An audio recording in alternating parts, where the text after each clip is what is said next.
All right, so let's get into what do you launch first, because it can be overwhelming, right? There are 1,000 different types of digital offers out there.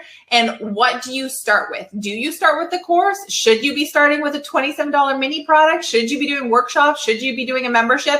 What should that look like for you? So here's the thing, and you know, it's really hard to really be able to see this critically when we just are fed so many different things from different mentors and Facebook ads and people on Instagram telling us all to do different things, right? But literally all of those things in that last slide, they can all be successful. They can all be your ticket to $1 million. But often what can make a really big difference is the order in which you launch them. So your ability to make a profit quickly can often rely on the order. So here's what I like to call the profit early method. So it is where you start with one-to-one work with clients so you're proving out your system or the method that you want to teach, because you're going to be able to charge the most for working like one-to-one with people. Then you're going to run it as a live group program in your founding student launch. This is your course, guys. Like, people use the terminology online or group coaching program versus online course. And there's this like weird angle or something that an online course only ever has to be totally like hands-off and self-study. And it just doesn't. It's just lingo. So in this second, number 2 is you're going to run your course essentially just as a live program the first time around, because there are a bunch of reasons for that. And I'm going to get into that further in later days. But basically, you want to be paid the first time when you launch your program. You want to be paid for it up front. I don't want you going and creating the entire program, not sure if it's going to sell or not.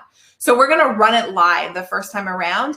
Then you're going to be able to refine it. You will be able to turn it more like quote unquote evergreen, where you can just continue to sell it regularly, but build out your student body. So it's not like you're limited to, okay, I'm going to do like 3 cohorts a year. No, you're just going to do that first time like a cohort. And then now you're going to just shift it into this program that people can enroll in at any time.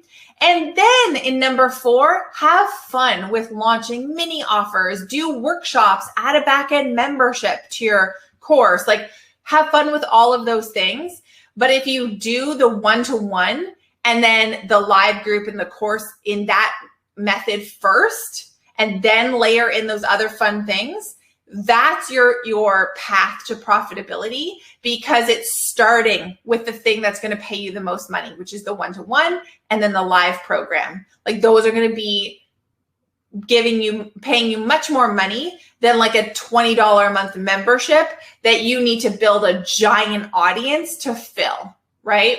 Like, people who are really successful with low ticket memberships, they have big audiences. So if that's not you right now, if you're not sitting there with a really big audience, this is going to be your path to making the most money the most quickly. Does that make sense? I'm going to pop over to the chat. Yeah, Jenny, no problem. She says, thank you so much for distinguishing between online course and coaching program lingo. Dude, it's totally just lingo. That's the word I was looking for. I don't know if I use that, but it really is just lingo, and it's just people putting labels on like the container that in which you're selling, and who cares about the container? The point is you're just getting students results, and you do it in the way that is going to be most in alignment with you as an entrepreneur and be most focused on getting my students results. Because if that's your focus, who cares whether you call it a group coaching program, an online course, whatever, blah, blah, you want to call it, you're going to get your students results, and that's going to be what continues to sell it. Yeah, and Emma, if group coaching sounds intimidating to you, then you call it an online course that you're running live the first time around. You just reword that bad boy and don't even worry about it. Because people people maybe feel intimidated by the word coaching, and let's take that out of it, right? It's just a group program, or it's your online course that you're running live first time around. Natasha, could I talk deeper about the live aspect of the group coaching? Yeah, for sure. So that's a good question, Natasha, that I'm going to keep going on my slides, but we're going to get back to that. Okay. It's something that I'm going to talk more about how you launch later on in prep school. I could maybe talk about it at the end today if we have some time. Okay, so here's the next thing, testing what you teach. Because you might be sitting there and you're like, okay, Gemma, that sounds fine, but are you telling me now that I need to go and like be a one-on-one service agency first? All right, hands up if you're feeling nervous that I'm about to tell you to do that. And I'm not. So okay, let me back up.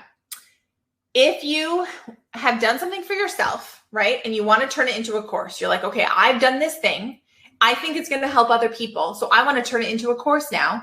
But you do need to know, does the strategy that I used for myself, does it work for other people? Because there are a lot of people out there right now, guys, selling courses where they have done it for themselves, but there's not a whole lot of proof that it works for other people. And in order for a course to really take off and to be super successful, we need to know that the methodology or the strategies or whatever it is that you're teaching, we need to just double check that is I'm going to say this wrong. Duplicable? No, that we can replicate that, right? We want to replicate the results. And so we need to do that first. I just want to make sure it's like crossing your T's and dotting your I's. Let's make sure that we can replicate the results that I got for other people before we go and like want to, scale to $1 gajillion, right? So this is, if you're someone and you have already worked with clients, right? And you already have proof that your methods work for people other than yourself, you can skip this step. You're already there. So don't worry about it. But I think for a lot of others who haven't done this part, you're going to want to listen up. So if you've never worked with anyone, right? Like let's say you are, someone who has, let's say you are, a real estate agent who has done really well on Instagram and building your business on Instagram. And you're like, okay, I got to teach other real estate agents how to do what I've done on Instagram to grow their business. Well, if that's your thing, before you go into trying to launch the course, I want you to map out your course, right? We're going to decide on your course topic. We're going to map out the curriculum.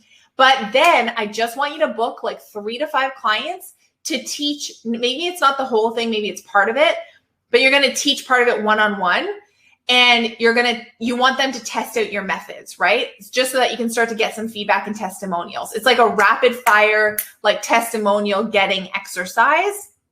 And it's very easy to find 3 to 5 clients when you're like that. That's a really small number when you have a very clear idea on the topic and promise that your course is going to solve. So we're still going to go through the exercise first of mapping it all out, and then just land a couple of clients first. And so, like I said, don't fret. The one-to-one testing thing, it doesn't mean you're building out a service-based business. It doesn't mean you have to keep doing one-on-one if you don't want to do one-on-one. That's cool. You don't have to keep doing it. But what it does mean is you're going to test out your course idea with a handful of people first, because it's always going to be easier to sell a one-to-one offer than a one-to-many, right? If I was to have gone out and said, okay, I'm going to help people, come up with a launch plan for their online course, and you can book like a one-time session with me that's going to be like 3 hours, and I price it really in a really attractive way, right? Let's say when I was just starting out, let's say I did like $97. You get to hop on with me and we're going to map this out together. Well, I could have fairly easily gotten 5 people to do that, even with my small audience, and gone through that exercise with them and gotten some great feedback so that I had those testimonials to then launch my course with.